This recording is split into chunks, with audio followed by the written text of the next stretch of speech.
Dans cette vidéo, nous allons parler donc très rapidement de la nouvelle Renault donc électrique type Super 5. Donc je vous mettrai les informations ici. Il y a beaucoup de personnes qui rigolent. Donc R5 Turbo 3E. Donc est-ce que le turbo était nécessaire dans la mesure où il n'y en a pas? Donc réellement, on connaît un petit peu maintenant les statistiques ou en tout cas la fiche technique. 540 chevaux. Capable a priori donc d'abattre un 0 à 100 en moins de 3 secondes 5 et une petite propulsion, un véhicule qui pourrait être intéressant. Alors on va aller très très vite.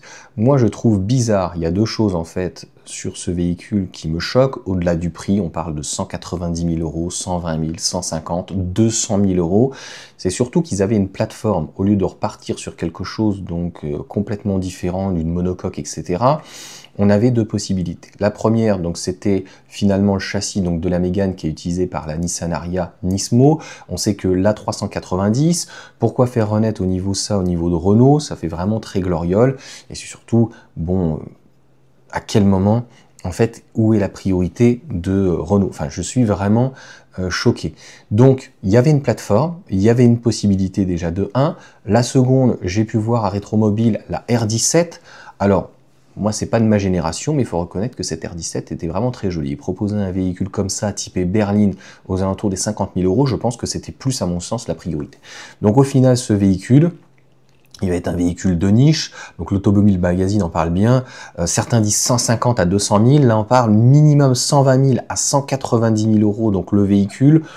Si c'est les performances, bah ça fait quand même très cher pour un véhicule de performance. On nous dit que c'est un véhicule unique, etc., etc.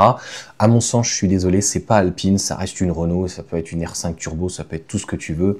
Eh bien, voilà, ça reste quelque chose extrêmement de niche. Et je pense que la priorité est plutôt donc à mener au niveau donc de l'Alpine. Et puis c'est surtout que c'est quelque chose qui va être anecdotique. Donc on aurait pu en fait, Renault aurait pu donc développer vraiment une plateforme spécifique avec donc l'Alpine A110 éventuellement donc électrique, ce qu'ils sont en train de faire, et de pouvoir donc proposer quelque chose donc autre et à un prix plus acceptable. Enfin voilà, 190 000 euros si ça tombe à 190 000, et même 120 000 euros. Je suis désolé, c'est le prix d'une Ferrari, c'est le prix d'une Lamborghini, pratiquement 200 000, c'est le prix d'une Porsche. Bon, voilà, 3 secondes 5, si c'est ça uniquement l'argument. Le look, l'intérieur, il va y avoir des changements de siège, etc. Mais au final, le tableau de bord va rester grossièrement celui d'une R5 ou d'une A290. Bon, voilà, vous me direz ce que vous en pensez. Je trouve que, voilà, en termes d'image, je vois pas ce que ça apporte. Et je me dis, franchement, pour Renault, est-ce que c'était la priorité donc de développer ce type de véhicule? Je ne pense pas. Allez, sur ce, ciao à tous.